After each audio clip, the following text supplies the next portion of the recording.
Ito naman yung ating lulutuin ngayon, yung okoy na malunggay. Yan. So atin muna siyang pipitas-pitasin yung dahon, and then gagayat-gayatin niya na maliit, and then yan gagawin niyang okoy. So paborito ng mga bata yan. Yung mga hindi kumakain ng malunggay, mapapakain ng malunggay pag trinay nyo yung ganitong luto sa malunggay. Yan yung tinatawag naming okoy na malunggay na paborito ng mga anak ko. Yan, naglalaro na sila.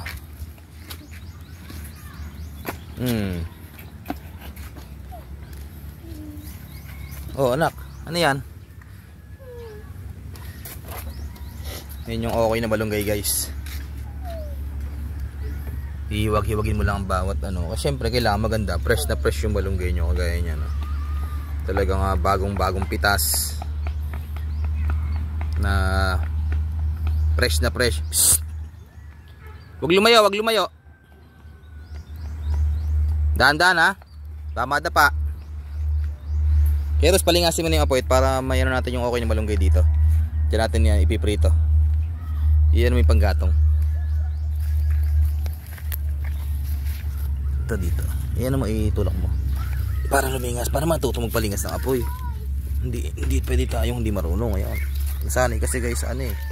Kaya kailangan marunong. Sige, tulak mo yun. Ikaw na. Tapos yung kabila naman, para matuto. Yan, tulak mo yan. Tapos hihipan mo lang. Ito, tutulak din to. Ganito. Yan. Yan, lilingas na yan.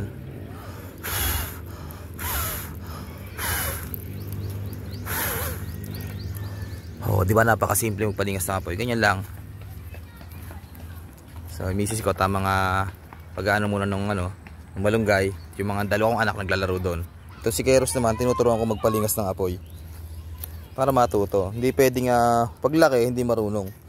Kailangan sanayin natin yung mga natin sa mga gawain. Kasi para rin sa kanila yan. Pag binibi kasi natin yung mga bata, ano yan lalaking mahina. Kaya kailangan turuan natin ng dapat nilang matutunan habang mga bata pa. Para paglaki nila, marunong sila sa kanilang gawain. Yun din yung magpapatatag sa kanila. Hindi sila iyakin paglaki. Kumbaga, matatag, matibay, at hindi basta-basta susuko sa laban ng buhay. Kapag tinuruan nyo sila ng ganito, yung mga gawain bahay, napakasimple yan. Bago nyo ibigay yung bagay na gusto nila, kailangan pinaghirapan, pinagtrabahuhan. Kasimpleng paglilinis ng bahay, paghuhugas ng pinggan, bago nyo sila ibili ng gusto nila, mas goods yun. Para paglaki, malaman nila na hindi pala basta-basta kinikita ang pera. Hindi basta-basta madaling kitain ng pera. So ayan, talagang yung dalawang anak ay naglalaro pa rin. So ayan, turuan natin yung anak natin sa mga gawain para paglaki maging matatag.